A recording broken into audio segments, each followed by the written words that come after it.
Alison, c'est ma vie. Je suis en incertitude de retrouver ma fille. Un légionnaire découvre donc Francisco Benitez pendu et surtout il a un foulard noir sur le village. Peut-être qu'il y était acculé, peut-être qu'il savait qu'on allait le placer en garde à vue. Ça veut rien dire, ça. C'est pas un geste d'aveu, suicide. Si c'était une tragédie, ça atteint son acmé à ce moment-là.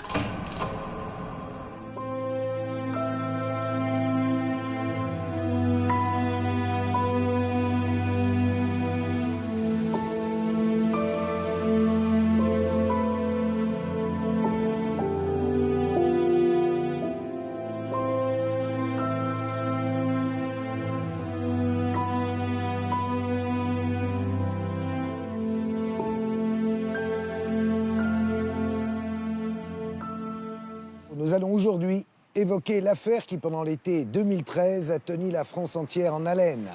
La disparition d'Alison et Marie-Josée Benitez.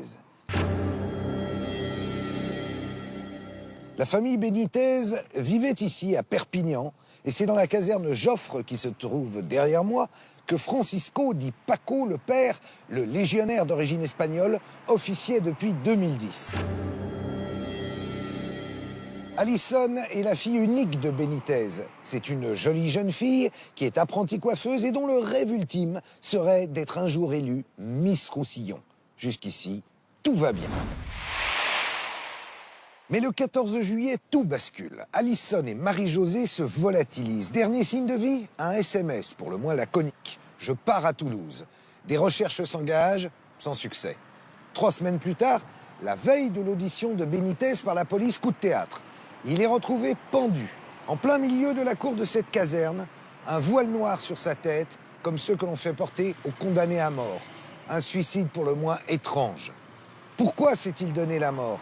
Que signifie ce geste? Qui était vraiment Francisco Benitez? Et surtout, que sont devenus Alison et Marie-Josée? Enquête sur cette troublante affaire. En ce début d'été 2013, Alison rêve de devenir Miss Roussillon. Elle est soutenue par ses parents et a fait le choix d'arrêter son travail de coiffeuse pour se consacrer entièrement au concours. Pour ses proches, il n'y a pas de doute, Alison fait partie des favorites. Alison, elle était très souriante, toujours à vouloir rigoler, faire la fête. Et Alison était très aimée de tout le monde. C'était la Miss Roussillon. Avec sa copine Norma, également candidate, elle joue le jeu des défilés et des sélections. Elle réalise ainsi leur rêve de princesse. C'était vraiment une aventure pour nous déjà. Et donc on en a profité pleinement de mettre des jolies robes, de faire des photos et de passer du temps ensemble. Mais c'était pas trop un esprit de compétition, donc ça allait. Alison ne s'arrête pas à ce concours.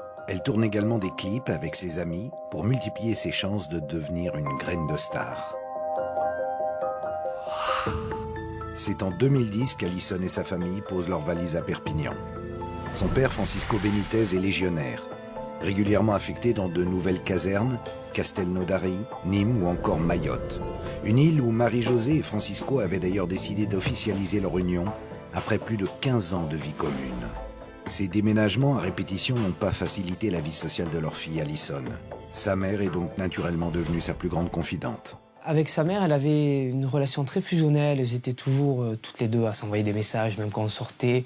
Au bout de 10 minutes où on était partis, elle lui envoyait déjà un message, sa mère ou Alison, je t'aime, tu me manques, gros bisous.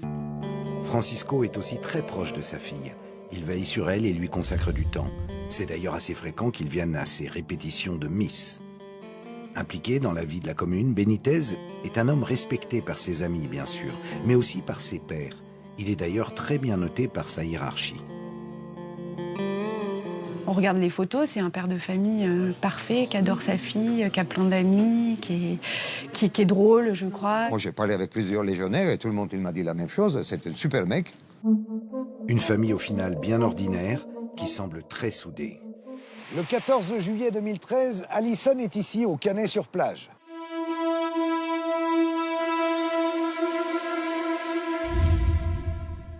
Son planning du jour, des répétitions avec toutes les prétendantes au titre. Alors en fin d'après-midi, son père Francisco vient la chercher. Ils sont aperçus une dernière fois dans un supermarché du coin, et puis plus rien. De son côté, le dernier signe de vie de Marie-Josée est ce fameux texto envoyé à sa fille aînée Lydia lui indiquant qu'elle partait à Toulouse.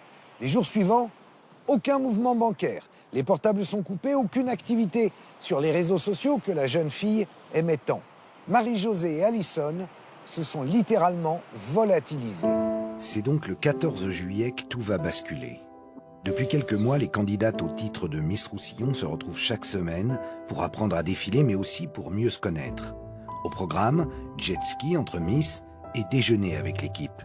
C'est la dernière fois que les candidates verront Alison. Il y a des témoins qui voient qu'elle monte dans la voiture avec lui. Et après, plus aucune nouvelle d'Alison. Dès le lendemain, la disparition de la jeune fille est remarquée. En effet, Alison avait rendez-vous ce jour-là avec les Miss à 19h30. Christian Goutorbe est journaliste à la Dépêche du Midi. Il a suivi toute l'affaire. Étrangement, à 19h30, ni à 20h, Alison n'apparaît pas, d'où la vive inquiétude de Cindy Philippiac, qui est la déléguée du comité Miss Roussillon, qui s'inquiète, qui s'étonne d'abord de ne pas avoir de nouvelles d'Alison, qui s'étonne de son retard.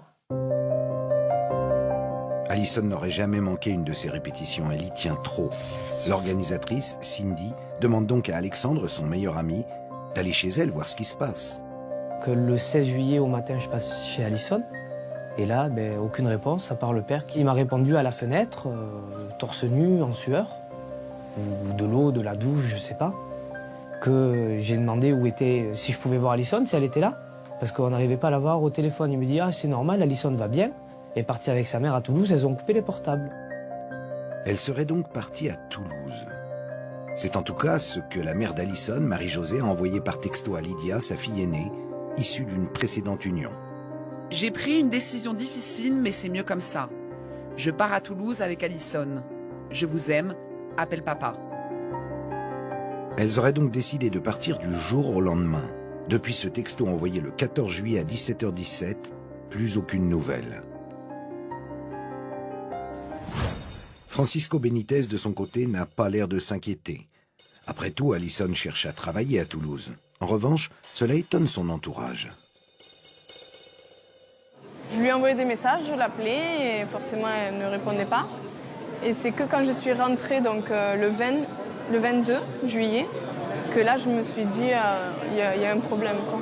J'appelle Cindy pour lui dire « Bon, mais c'est bon, je suis passé, j'ai vu son père. » Et Cindy, de suite, elle m'a dit « Ah, il y a un truc qui va pas. » Bon, sur le coup, moi, j'ai vu son père et tout. Et bon, il faut arrêter de regarder des films des fois. Et après, j'ai commencé à plus écouter Cindy et à me dire, c'est vrai que c'est bizarre quand même. Elle y tient vraiment et elle disparaît sans parler, sans rien dire. Et là, on se pose des questions un peu plus. Le 22 juillet, soit 8 jours après leur départ présumé, Benitez finit tout de même par aller au commissariat avec Lydia, la fille aînée de Marie-Josée. Une plainte du bout des lèvres où Francisco déclare aux enquêteurs qu'il s'est disputé avec sa femme le jour de la disparition, comme s'il voulait justifier son absence.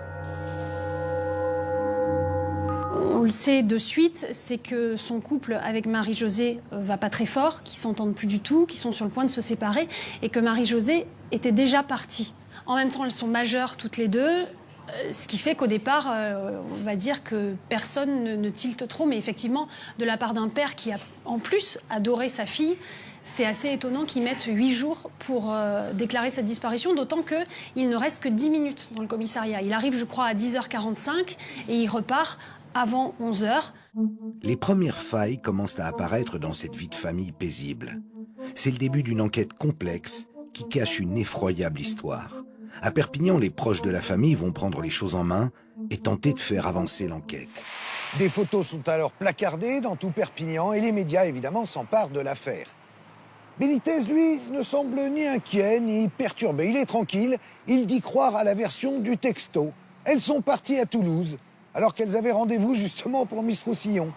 Et au fil des jours, le comportement de Benitez interroge de plus en plus les enquêteurs. Le 30 juillet, une alerte enlèvement est diffusée à la télévision. La jeune fille de 19 ans et sa mère ont maintenant disparu depuis 16 jours. C'est cet appel à témoins qui marque le début de l'affaire. Toute la ville se mobilise. Mais celui qui va remuer ciel et terre, c'est Alexandre, son meilleur ami. On a commencé avec Internet, à publier sur Facebook, à partager les avis de recherche, à dire que justement des personnes avaient disparu. Une fois qu'on a fait le tour de nos amis, on a vite fait le tour du département avec Facebook. Tout ce qu'on pouvait faire, je l'ai fait pour que la France soit au courant le plus possible de la disparition et qu'ils puissent voir les visages. Jusqu'ici, la famille de Marie-Josée n'est au courant de rien. C'est d'ailleurs par les médias qu'ils apprennent la nouvelle, comme nous le fait remarquer Eric, le frère de Marie-Josée. Il y a eu un alerte info sur BFM TV et j'ai vu la photo de ma sœur et de ma nièce. Sa première réaction est de contacter son beau-frère. Il me dit simplement que suite à une dispute, elle aurait quitté la maison avec Alison. Donc je lui ai demandé pourquoi il ne m'avait pas appelé depuis le 14 juillet. Il m'a simplement répondu qu'il ne voulait pas alerter la famille et que comme Marie-Josée, elle avait déjà quitté le domicile 4 jours, un peu avant. On sent bien à la voix qu'il est pas très bien. On sent qu'il y a de la pression derrière. Non, il est vraiment pas bien. Pour l'avocat d'Edwige, la sœur de Marie-Josée, il est difficilement imaginable qu'une dispute ait pu entraîner leur disparition. Elle était très attachée à ce concours, sa maman était très attachée à ce concours. Alors l'idée d'aller à Toulouse pour quelques jours, mais pas pour longtemps, ça ne tient pas la route. Déménager à Toulouse, une hypothèse peu probable pour les enquêteurs. Elle n'avait pas de point de chute dans cette ville. Alors, une fois que la disparition est signalée, que fait la police, suivant la célèbre formule? Alors, ils commencent à chercher, à enquêter, à comprendre ce qui se passe. Ils s'aperçoivent assez rapidement que les portables ne fonctionnent plus, que les réseaux sociaux, comme on dit, sont muets complètement, alors que Alison était une habituée des réseaux sociaux. Elle avait un Facebook qui était très actif. Et ils s'aperçoivent que les comptes bancaires aussi n'ont pas fonctionné, n'ont pas tourné depuis le 14 juillet. On n'a pas retrouvé de traces d'elle depuis le 14 juillet. Les policiers, notamment, ont passé en revue des pistes vidéo, de caméras de surveillance de supermarchés, notamment, et ça ne débouche pas. Les enquêteurs perquisitionnent alors le domicile familial de la rue Richepin, en présence de Francisco Benitez. L'atmosphère est tendue. 10 policiers et 2 magistrats scrutent l'appartement et interrogent le légionnaire. La perquisition dure 5 heures mais ne donne rien. En revanche, ils vont faire une découverte intéressante. Ils retrouvent les passeports de Marie-Josée et d'Alison. Elles n'ont donc pas pu partir très loin. Début août, Eric, le frère de Marie-Josée, se rend à Perpignan. Il est convoqué par la police judiciaire et veut soutenir Francisco Benitez. Le 4 août, il est à ses côtés, très préoccupé par son état. Benitez se sent harcelé et pointé du doigt par les médias. Il était très, très abattu. Très abattu. Il pleurait énormément. Il s'inquiétait. Il faisait vraiment voir que...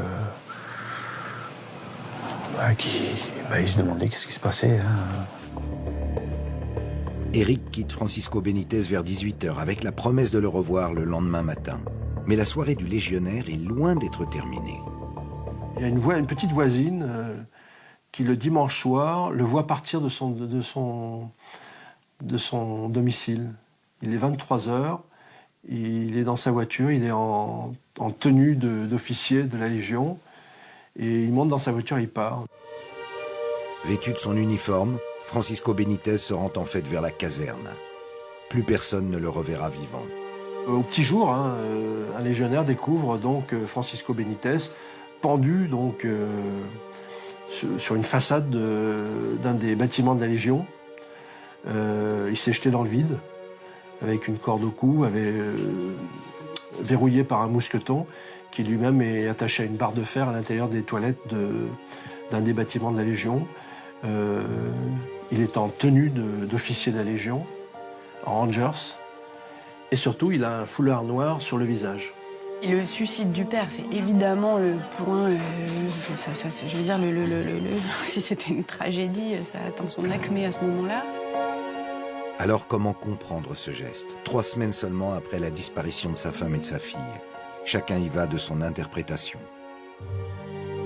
Il y a certains policiers au départ qui disent on a du mal à interpréter son suicide. Ça peut aussi être du chagrin, etc. Et puis il y a d'autres policiers qui disent oui, c'est vrai que c'est un autre élément troublant. Peut-être qu'il était acculé, peut-être qu'il savait qu'on allait le placer en garde à vue. Pour le maire de Perpignan, qui connaissait Francisco Benitez, il n'y a pas de doute possible. On ne se suicide pas par hasard, où la logique était soit qu'il attende le retour de sa fille et de son épouse, soit le reste est pour moi un point qu'il a mis final à une dérive certainement personnelle. C'est une analyse que je fais, qui ne vaut peut-être pas pour être exacte, mais c'est mon analyse. Cet avis n'est pas partagé par Alix Kent, l'instructeur qui a formé Francisco Benitez à la caserne de Castelnaudary. Ça ne veut rien dire, ça. C'est pas un geste d'aveu, suicide. Là, je vous apprends rien. C'est une pression médiatique, c'est énorme. D'être soupçonné en plus, moi, je trouve que c'est... Il a perdu sa femme, il a perdu sa fille. Perdu, hein. On les soupçonne. C'est un geste désespéré qu'il a fait pour moi. Maintenant, peut-être il était coupable, qu'il a fait aussi. Voilà. Mais pour moi, suicide, c'est pas un aveu. Le jour même, le procureur adjoint André-Luc Lenormand, qui a ouvert une information judiciaire le 2 août, organise une conférence de presse. Si elles étaient vivantes, si elles étaient libres de leur mouvement, je pense qu'elles se seraient manifestées. En apprenant le décès de Francisco Benitez, forcément, il y aurait une réaction normale. En guise de testament, Benitez confie une vidéo à une journaliste quelques heures avant son suicide.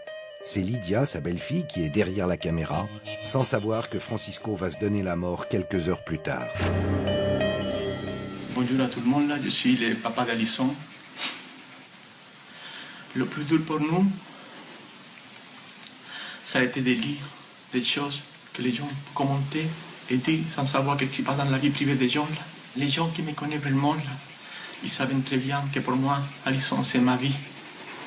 Mais ça, il y a seulement que les gens qui me connaissent qui peuvent savoir ça.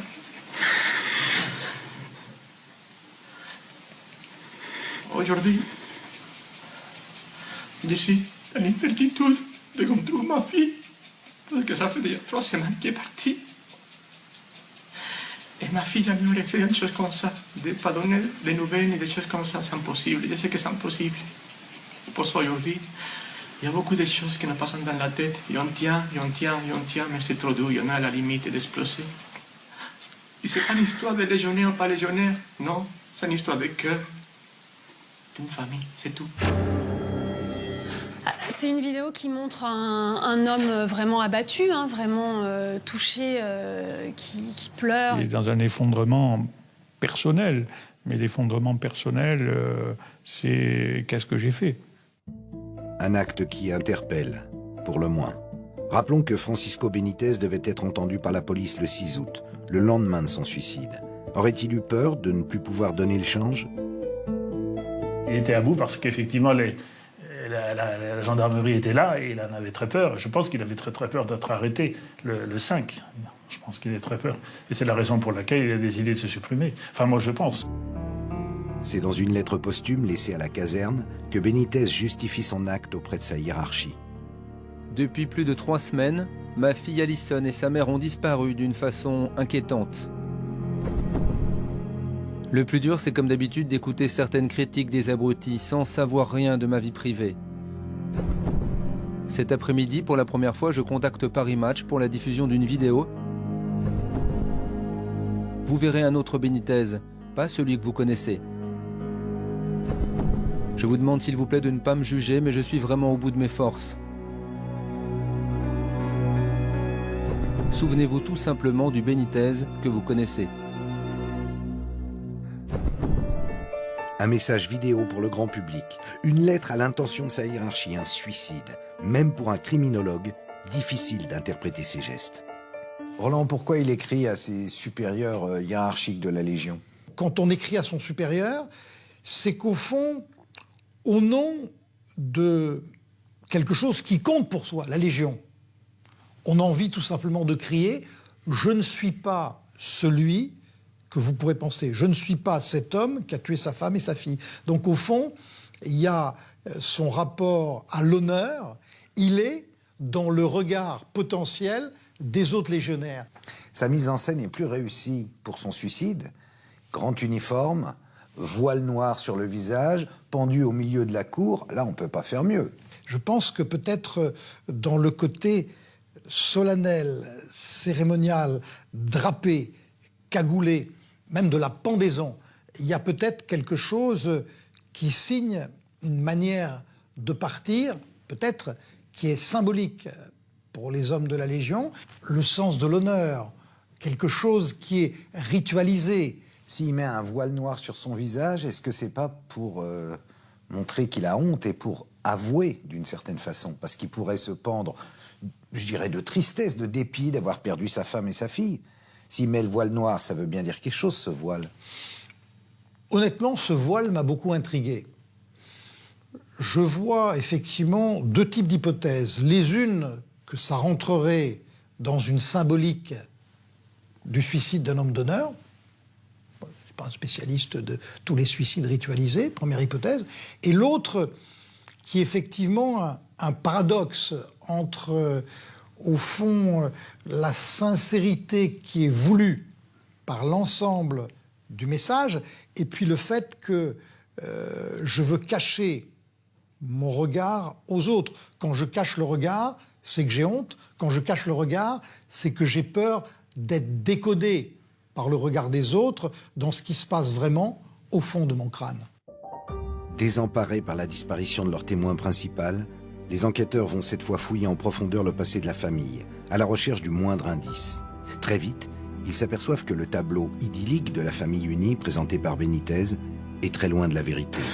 Le légionnaire ne vit plus au domicile conjugal, rue Richepin, depuis 8 mois. Ce qu'on apprend des proches de la famille de Benitez et de Marie-Josée à Perpignan, c'est que le couple avait des difficultés depuis plusieurs mois, depuis plusieurs années, mais ils continuent à cohabiter. Et au moment où elle disparaît, elle aurait vraiment pris à ce moment-là la décision de partir.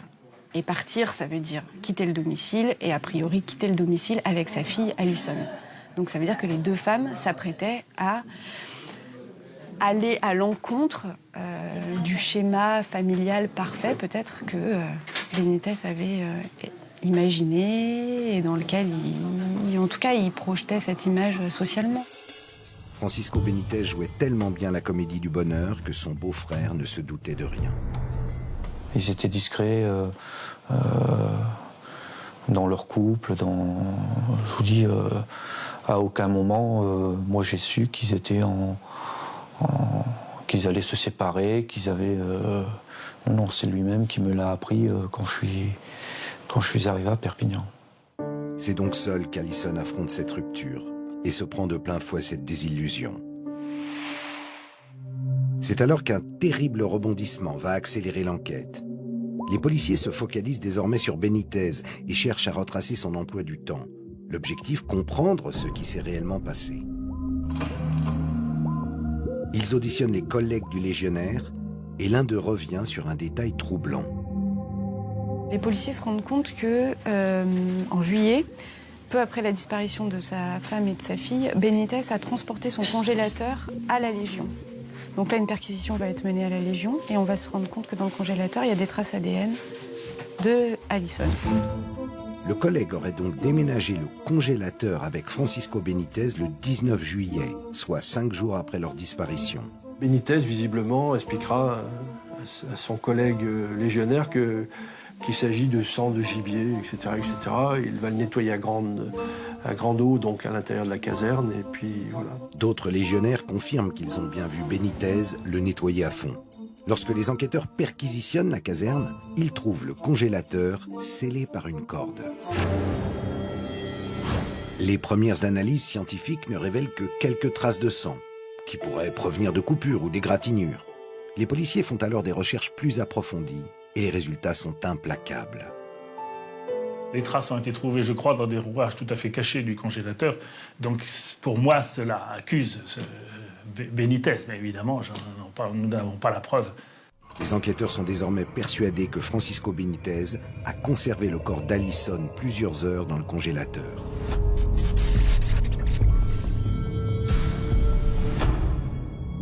L'information évidemment fuite dans la presse et Benitez devient le suspect numéro 1. Réponse immédiate des autorités, la communication est désormais rompue avec les médias. Alors évidemment, on a essayé de les joindre, mais sans résultat. La rupture est totale entre police et médias.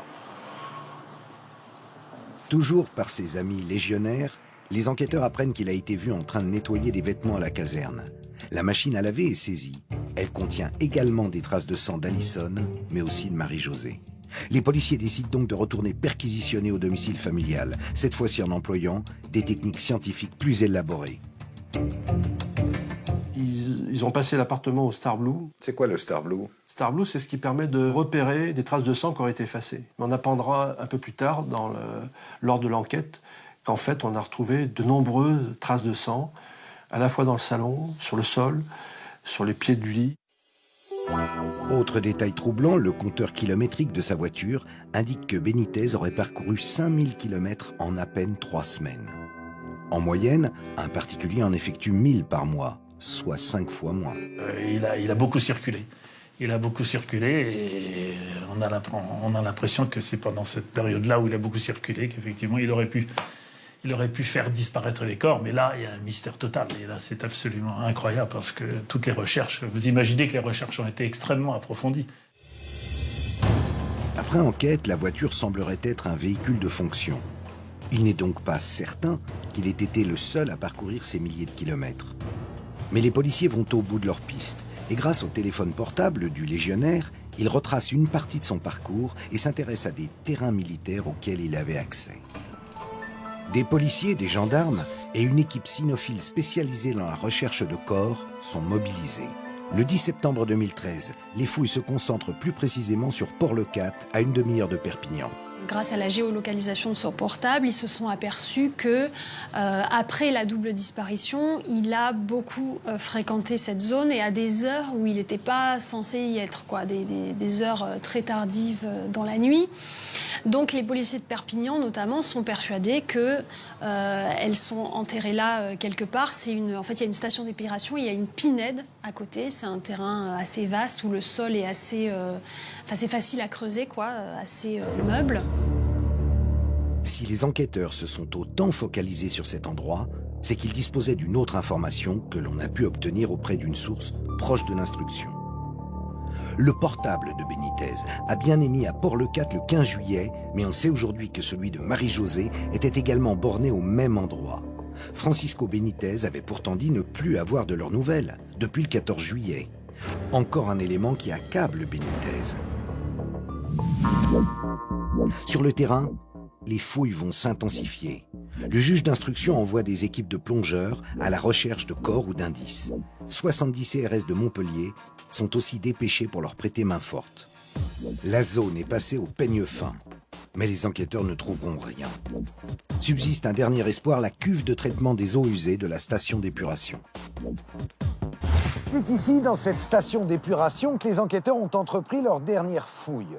Benitez aurait parfaitement pu faire disparaître les corps de sa femme et de sa fille dans les cuves où l'on recycle les eaux usées, avec notamment de la soude caustique.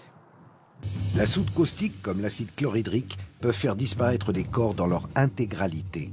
Un bon moyen d'effacer toute trace d'Alison et Marie-Josée. On aurait pu se débarrasser des corps opportunément dans le bulleur, c'est-à-dire la grande cuve qui récupère les eaux usées, les matières végétales en décomposition. Et ça, les policiers la sondent? Ils n'ont pas encore fait. Ils ont inspecté l'intérieur de la station avec un système de laser, de radar, pour essayer de comprendre si les corps pouvaient se trouver dans une cavité, pourraient se trouver dans les installations même de la station d'épuration. Ils ne sont pas allés plus loin, tout simplement parce que c'est très difficile de sonder une cuve de plusieurs milliers de mètres cubes, et c'est encore plus complexe, bien entendu, de la vider.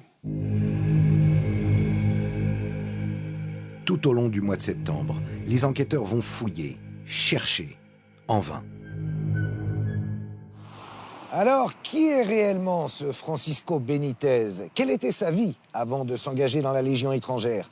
Pas facile d'obtenir des renseignements. La Légion, elle, est fidèle à la tradition de l'armée, la grande muette. Elle refuse toute communication. Ce qu'on sait, c'est qu'il est entré dans la Légion vers 23 ans et qu'il est surnommé Paco par les intimes et que, curieusement, il n'aurait pas changé d'identité en intégrant la Légion, ce qui n'est pas courant. Normalement, quand on fait ça, c'est pour effacer son passé et donc son identité.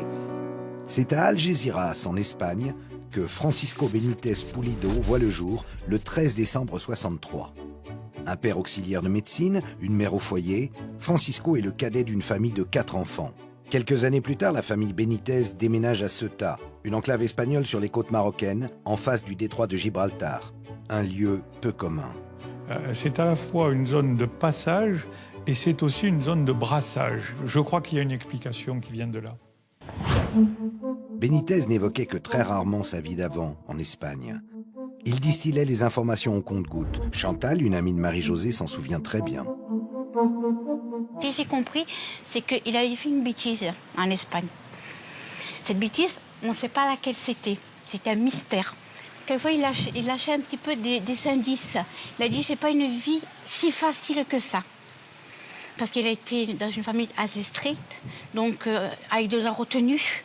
Donc je pense que ça lui a dû lui rester plus tard. Un peu de retenue, mais juste ce qu'il faut. Donc ça n'a pas été facile peut-être pour lui, sa jeunesse. En 1986, à 23 ans, Paco s'engage dans la Légion étrangère espagnole. Pourquoi ce corps d'armée? Encore une fois, les éléments de réponse sont minces. Peut-être à cause de cette bêtise. Lors de son admission, pourtant, il n'aurait a priori pas eu d'antécédent pénal. Un an après, en 1987, il traverse la frontière pour rejoindre la Légion française. Il était adjudant-chef aussi, oui. Ouais. On en croit qu'il était un bon élément. Benítez gravit les échelons rapidement et il présente bien. Il est donc promu chef du recrutement à la caserne de Perpignan. Plus de 25 ans dans la Légion, ne lui aurait-il pas donné des prédispositions pour devenir un criminel? C'est pas parce qu'il est légionnaire qu'il a forcément développé ce sentiment de tuer. Ça peut donner facilité parce qu'on a un terrain militaire, mais ça ne donne pas facilité pour dissimuler un corps. On n'apprend pas à dissimuler un corps dans l'armée. Du côté des légionnaires, les avis sont unanimes. Francisco Benítez est avenant, irréprochable.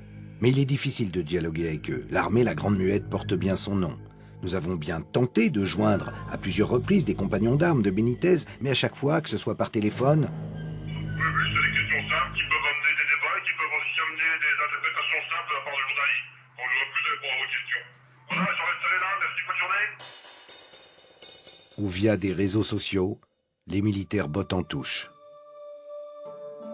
Nous avons conversé sur Facebook le samedi avant sa mort. C'était un cadre de la Légion étrangère que j'appréciais beaucoup. Nous partagions une amitié de frères d'armes et à ce titre, je n'accepte pas que sur les pages Facebook, les gens qui ne le connaissent pas se permettent de le juger, le salir et d'apporter soi-disant des convictions établies sur sa culpabilité. Le seul fait avéré demeure son suicide. Je partage votre désir de cerner les éléments de cette triste affaire, car je suis persuadé, à preuve du contraire, que sa fille est vivante.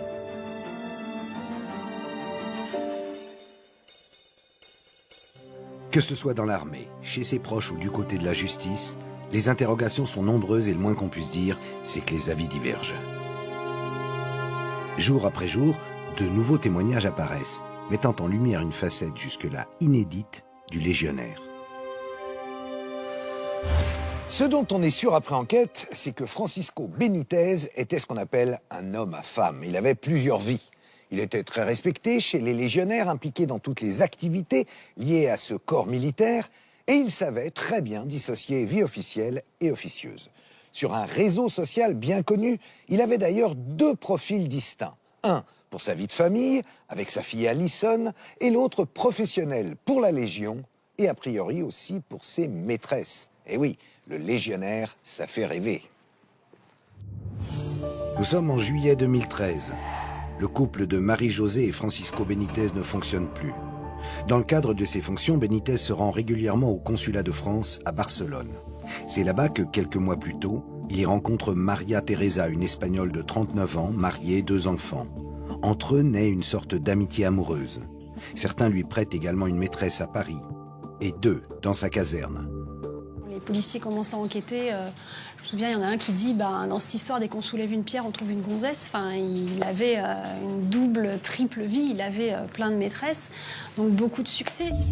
Sa fille unique, Alison, a d'ailleurs fini par se rendre compte qu'il trompait sa mère. Elle est déçue et ne supporte pas de voir Marie-Josée souffrir. Elle avait découvert que son père avait une maîtresse et elle essayait d'en savoir un peu plus sur cette maîtresse, justement. Où elle habitait, qui c'était. Elle voulait rentrer en contact avec la maîtresse pour lui parler. Le 12 juillet, soit 2 jours avant la disparition de sa femme et de sa fille, Benítez passe la soirée avec Maria Teresa et des amis à Barcelone. Il a l'air heureux, détendu. Il va même inviter Maria Teresa à passer la nuit au domicile conjugal le 19 juillet, 5 jours après la disparition de Marie-Josée et d'Alison. C'est ce que révèle l'hebdomadaire Paris Match. Le dimanche soir, la veille de son suicide, il y a une personne qui l'appelle, c'est Maria Teresa. Mais d'après ce qu'ont dit les policiers, c'est pas une conversation clé qui livre beaucoup de clés. Il a surtout chouiné, comme ils disent, en disant qu'il est malheureux, qu'il se sent harcelé, que tout le monde le désigne comme un coupable. Et elle passe de longues minutes à essayer de le réconforter, à essayer de lui remonter le moral. Et elle est effectivement la dernière personne à qui il parlera. Les enquêteurs se demandent alors si Maria Teresa aurait pu jouer un rôle dans la disparition des 2 femmes. Mais après étude de leur conversation téléphonique, cette hypothèse est vite écartée. Cette femme n'a pu avoir aucun lien direct ou indirect avec la disparition de Marie-Josée Benítez et d'Alison. Mais ce que les enquêteurs vont très vite découvrir, c'est que Maria Teresa ne serait que le dernier coup de cœur d'une longue liste. Suite à la médiatisation de son suicide le 5 août, la famille de l'une d'entre elles, Simone de Oliveira Alves, avec qui Benítez entretenait une relation 10 ans plus tôt, se manifeste auprès des enquêteurs. Quand est-ce qu'on découvre la relation avec Simone de Oliveira? 3 jours après, la famille de Simone de Oliveira, à Nîmes, reconnaissent Paco, Francisco Benítez. Francisco Benítez, en 2004, était d'une certaine manière le compagnon de Simone. Ils se voyaient régulièrement, ils passaient des week-ends ensemble, etc. etc. Francisco Benítez, visiblement, avait organisé une double vie. Il avait sa famille officielle, entre guillemets, à Saint-Gilles, dans le Gard. Et puis à Nîmes, eh bien, il avait une relation aussi très suivie avec Simone de Oliveira. En 2004, Simone a 28 ans. Elle vient tout juste de divorcer de son mari, également légionnaire. Elle est mère de 4 enfants. D'origine brésilienne, Simone fait partie d'une grande fratrie. 9 frères et sœurs éparpillés entre la Guyane, où résident ses parents, le Brésil et la France. Rosana est une de ses sœurs. Simone, c'était une bonne sœur, surtout une bonne mère. Simone de Oliveira est donc considérée comme une bonne mère de famille, et selon sa meilleure amie Laura, c'est aussi une femme active qui prend soin d'elle. Elle avait vraiment la joie. Elle était élégante. Je lui vois des photos là qu'elle était simple, mais elle était toujours tailleur, comme elle fait, maquillée, classe. La jeune Brésilienne est serveuse, tout comme l'était Marie-Josée lors de sa rencontre avec Benítez en 88 à Marseille. Autre point commun entre ces 2 femmes, elles ont toutes les 2 connu une vie sentimentale plutôt agitée. Très amoureuse de Francisco Benítez, Simone pense que celui-ci est séparé de Marie-Josée. Leur liaison, qui dure plusieurs années, est quasi institutionnalisée à tel point que Paco emmène sa fille, Alison, jouer avec les enfants de sa maîtresse. Il vivait à la fois une histoire avec Simone et il s'occupait des 4 enfants que Simone avait parce que le père n'était pas là. Et il était marié avec Marie-Josée et ils avaient Alison, donc qui avait à l'époque 10 ans, si je me... Voilà, même pas. Pour Simone, c'était son homme, quoi. C'était son mari, son homme, le beau-père pour ses enfants, il s'occupait d'elle. Je ne sais pas s'il lui donnait de l'argent, s'il l'aidait matériellement, mais on peut le penser. À 20 km de Nîmes, dans la petite ville de Saint-Gilles, Benítez continue donc de vivre tranquillement avec Marie-Josée. À cette période, Marie-Josée serait au courant de la relation entre Francisco et Simone. Cette situation bancale perdure mois après mois, tant bien que mal. À un moment donné, elle a dit j'en ai marre parce qu'il a une maîtresse. Et j'ai compris que cette maîtresse était très possessive, très jalouse. Et puis après, bon, ça s'est calmé. Il n'y avait plus rien. Elle a dit je crois que c'est bon, elle a compris. Quand Simone intercepte un appel de Marie-Josée, elle comprend alors que son homme mène une double vie. Les deux femmes se disputent violemment au téléphone. Simone annonce alors à son entourage son intention de quitter Francisco. Le jour qu'elle a découvert que lui avait sa femme, elle ne savait pas parce qu'il habitait loin. Et il était là, il habitait très loin. Et donc, elle a quitté lui. Et lui, il est heureux de perdre. C'est un monsieur possessif, voulait le pouvoir. Simone voulait donc se séparer de Francisco Benitez. Cette décision aurait-elle été vécue comme un affront inconcevable par son amant? Nous ne le saurons probablement jamais. Simone de Oliveira Alves disparaît le 29 novembre 2004 après avoir passé quelques jours à l'hôpital. Le jour de sa disparition, elle devait retrouver Francisco Benitez pour avoir une petite explication avec lui. Mais plus personne ne la reverra. À l'époque, Benitez est entendu ici à l'hôtel de police de Nîmes en tant que témoin. Mais il n'est jamais inquiété. 3 ans plus tard, l'affaire est classée. Après la disparition d'Alison et Marie-Josée, cette histoire prend une toute autre dimension. Quelques jours avant sa disparition, Simone séjourne à l'hôpital. Selon une autre de ses sœurs qui a préféré rester anonyme, Simone était enceinte et il est même possible qu'elle ait tenté de mettre fin à ses jours. Le jour J, la jeune femme de 28 ans rentre chez elle et confie ses enfants à son frère Luis pour rejoindre Francisco Benitez. Plus personne ne la reverra. Elle ne donnera plus, soudainement, ni de nouvelles à sa famille, ni de nouvelles à ses amis, ni de nouvelles à ses proches. Tout le monde dit qu'elle a abandonné ses enfants. J'écoutais beaucoup ça. Mais dans ma tête, non. Je ne pense pas qu'elle allait abandonner ses enfants quand même. Pourquoi elle allait préparer l'arbre de Noël, le sapin pour Noël, et après elle allait disparaître, laisser tout, non. Comme Marie-Josée, Simone a disparu, du jour au lendemain. Comme elle n'avait aucune raison de laisser tomber ses 4 enfants. Et comme elle, son dernier signe de vie est un simple texto annonçant son départ. Un SMS pour Francisco Benitez. Il aurait reçu un texto qui serait provenu en tout cas du portable de Simone de Oliveira Alves, lui indiquant j'en ai assez, je te quitte, nous n'avons plus rien à en faire ensemble. Je ne connais pas les termes exacts. En tout cas, un SMS de rupture en disant qu'elle ne voulait plus entendre parler de lui et qu'elle partait de chez elle. Ce qui peut paraître curieux parce que lorsque l'on rompt avec quelqu'un, il est rare que l'on parte de chez soi. Les similitudes entre les deux affaires ne s'arrêtent pas là.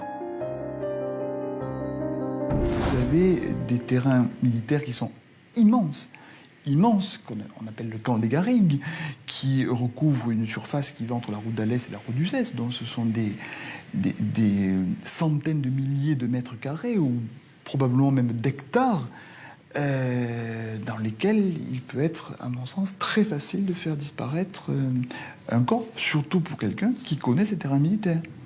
Et je vous rappelle que Benitez était censé les connaître plutôt parfaitement. Alors, pourquoi Benitez n'a-t-il jamais été inquiété dans cette affaire?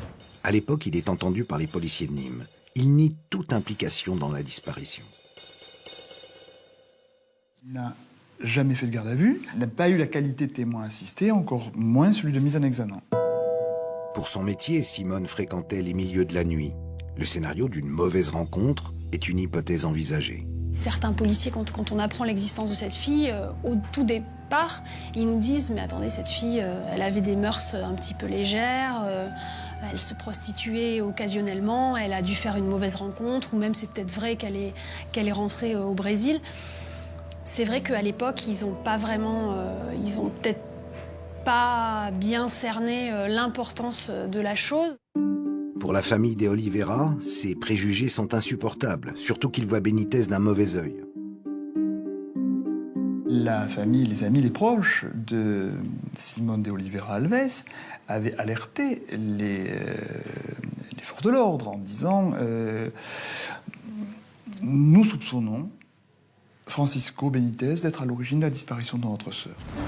En juin 2005, peu de temps après la disparition de Simone, Benítez obtient sa mutation à Mayotte. L'information judiciaire ouverte pour recherche des causes de la disparition de Simone est classée 3 ans plus tard, en 2008. Aujourd'hui à Nîmes, une enquête préliminaire est à nouveau en cours. Mais les deux affaires ne sont pas regroupées sous l'égide d'une seule et même instruction. De leur côté, à Perpignan, les enquêteurs se concentrent sur le profil psychologique de Francisco Benítez. Selon les experts psychologues chargés de dresser le profil de Benítez, Benítez aurait découvert que sa fille Alison enquêtait sur sa double vie et sur sa dernière conquête en Espagne. Elle aurait tout révélé à sa mère, Marie-Josée. Francisco aurait donc pu entrer dans une immense colère, lui donner un mauvais coup à sa fille et la tuer, puis faire volontairement disparaître son corps et celui de son épouse qui aurait assisté à la scène et serait morte du même coup. Ce scénario serait-il envisageable? Le légionnaire Francisco Benítez a toujours mené une vie de déraciné, propice au secret. Une des hypothèses serait qu'il est dans l'hyper-contrôle et ne supporterait donc pas que les femmes de sa vie lui échappent. À 10 ans d'écart, quasiment, il y a 2 passages à l'acte comme ça qui peuvent amener à un meurtre. Qu'est-ce qui le déclenche? Qu'est-ce qui déclenche ce mec? C'est pas un psychopathe, voilà, c'est pas en tout cas dans la terminologie habituelle. Donc ça veut dire qu'il faut qu'il y ait vraiment quelque chose qui le pousse, mais dans ses derniers retranchements. Et on a l'impression que dans les 2 cas, c'est que le fait que ces femmes aient dit stop, je rentre plus dans ton jeu et je ne vis plus comme toi tu l'as décidé. À mon avis, la clé de ces homicides, puisqu'on peut lui en reprocher peut-être plusieurs, c'est dans la conjugalité, dans le rapport à la femme. Alors, probablement, hypothèse, un homme jaloux, possessif, et en plus, qui complique sa vie en ayant une double vie totale, voire une triple vie. Pour les policiers, mais aussi pour certains proches, Paco est un manipulateur séducteur qui embobinerait tout le monde. Une personnalité trouble qui chercherait en permanence à éviter les conflits, mais qui ne saurait pas maîtriser ses colères. Un père aimant, dévoué, mais capable de mentir sans vergogne. Selon ses expressions, flambeur manipulateur, et je crois qu'elle avait dit à sa sœur de se méfier de Francisco. Et sa sœur n'avait pas cru. Elle croit que sa sœur était effectivement très très amoureuse de ce garçon. Elle n'avait pas suivi les mises en garde. Raison pour laquelle, c'est ce que pense Edwidge, que peut-être que sa sœur a voulu écarter un petit peu, s'écarter de la famille, parce qu'effectivement, elle avait l'impression que dans la famille, on ne prenait pas Francisco Benítez comme sa sœur le prenait. À chaque fois que Paco a une relation avec une femme, on a l'impression qu'il ne veut la garder que pour lui. Il contrôle tout. Il contrôle les relations de cette femme et aussi quand est-ce que cette relation commence et quand est-ce que cette relation finit. Ça, c'est quand même un point qu'on peut pas ignorer. Francisco ne supporte pas la contradiction. Il souffrirait même d'un déséquilibre relationnel. Vous avez des gens, on appelle ça les pervers narcissiques, des gens qui peuvent faire croire absolument ce qu'ils veulent à quelqu'un et qui peuvent avoir une double, une triple, après, à mon avis, très compliqué, mais qui peuvent avoir plusieurs vies, effectivement. À partir de ce profil, les enquêteurs, les experts psychologues de l'Office central de répression des violences aux personnes envisagent un scénario. Certains psychologues qui ont travaillé, de l'OCRVP, qui ont travaillé sur cette affaire, ça leur paraissait plus probable qu'il tue Alison accidentellement et qu'après, il se débarrasse de sa femme, plutôt que le contraire. Ils disaient, s'il avait tué sa femme, il ne se serait pas débarrassé d'Alison pour cacher ce meurtre. Ça leur paraît pas probable parce qu'il était trop attaché, il aimait trop Alison. Mais bon, c'est des suppositions. Plusieurs hypothèses sont évoquées, mais concrètement, Benítez a bien brouillé les pistes. Il n'y a aucun indice, donc c'est que M. Benítez avait certainement bien préparé son coup. Ça, je pense. Oui. Aurait-il pu préméditer ses crimes? Pour sa fille, certainement pas. Il tenait trop à elle. En revanche, pour sa femme, les enquêteurs se posent la question. Aurait-il voulu en finir avant que Marie-Josée ne le quitte? En savait-elle trop sur ce qui s'était passé à Nîmes avec Simone? Selon une source proche des enquêteurs, Benitez aurait consulté des sites pour tenter de devenir un criminel parfait le 12 juillet, soit 2 jours avant la disparition de sa fille et de sa femme. Il aurait ainsi acheté des bâches, des cordes et 8 litres d'eau de javel, ce qui justifierait que les enquêteurs aient mis autant de temps à découvrir toutes les traces de sang dans l'appartement. Enfin, Benitez pouvait accéder au parking sans croiser personne. Et ses voisins étaient justement absents en juillet. Rien ne prouve aujourd'hui que Francisco Benitez a fait disparaître ses femmes. On n'a aucun corps, et tant qu'on n'a pas un corps, cette affaire reste quand même mystérieuse. Ça peut qu'il les a fait aussi. Oui, peut-être il les a tués. Peut-être il a fait. Je ne peux pas vous dire. Par contre, je peux vous dire une seule chose est sûre, et s'il a fait, c'est pas parce qu'il était légionnaire qu'il a fait. Moi-même, j'étais légionnaire. Je n'ai jamais eu envie de tuer quelqu'un. Et croyez-moi, dans ma vie, j'ai été trahi par des femmes. Et bien. Reste que l'instruction est toujours en cours. Pour tenter de résoudre cette affaire de disparition, il faudrait de nouvelles preuves. Est-ce qu'il y a un témoin un jour qui va parler, qui c'était aujourd'hui? Est-ce que pour le corps de Simone, parce qu'il se disait qu'on n'allait pas la chercher autant, est-ce qu'il a été plus imprudent? Est-ce que par exemple le corps de Simone, il n'est pas enterré tout simplement, entre guillemets, mais est-ce qu'on ne peut pas le retrouver? Voilà, c'est que ça, c'est quelque chose qui peut... Je pense que c'est un des rebondissements... un des seuls rebondissements qui peut encore arriver aujourd'hui. C'est évident que les éléments objectifs et scientifiques qui nous sont révélés aujourd'hui sont compliqués à entendre et sont déstabilisants, c'est évident. Ce qui est sûr, c'est que l'instruction avance, progresse, évidemment, que des éléments et des indices graves et concordants existent aujourd'hui pour accréditer cette hypothèse criminelle. La famille, elle, souffre de cette situation et peine à concevoir le pire des scénarios. Jusqu'à maintenant, c'est des doutes. C'est des doutes par rapport à tout ce qu'on dit, par rapport aux éléments qui sont arrivés. C'est toujours le doute. On ne sait pas si M. Benitez, à aucun moment, on dit M. Benitez a commis un acte. Pour ça, il faut les retrouver. Lydia et Roxane éprouvent de grandes difficultés à imaginer M. Benitez comme à l'origine de la disparition de leur mère et de leur sœur. Aujourd'hui, Francisco Benitez est mort. Les fouilles n'ont rien donné, les soupçons sont nombreux et les faits sont là. 3 femmes qui comptaient dans la vie de Francisco Benitez ont disparu du jour au lendemain en envoyant un texto avant de sombrer dans le silence. Plusieurs scénarios sont possibles, mais tous convergent vers ce légionnaire qui sentait bon le sable chaud. Francisco Benitez, un serial lover, peut être doublé d'un serial killer.